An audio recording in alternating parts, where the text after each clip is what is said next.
परवा दिवशी एक फोटो पाहिला, विलक्षण फोटो होता.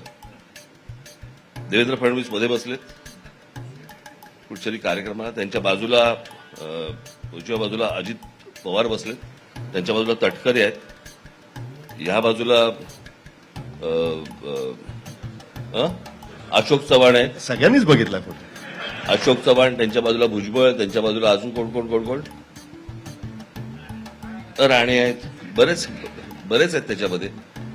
तर हे सगळं ज्यावेळेला मी फोटो पाहतो त्यावेळेला मला पहिला प्रश्न असा पडतो की ते एनसीपीचं सोडून देत, परंतु हा फोटो ज्यावेळेला मी पाहिला त्यावेळेला मला पहिला प्रश्न पडला की भारतीय जनता पक्षाचा मतदार आणि भारतीय जनता पक्षाचे कार्यकर्ते हा फोटो कसा बघत असतील. ह्यांची लावली आपण आणि सत्तेवर आलो आणि हे आता आमची लावायला आले, म्हणजे काय चाललंय मला त्यांनाच कळत नसेल.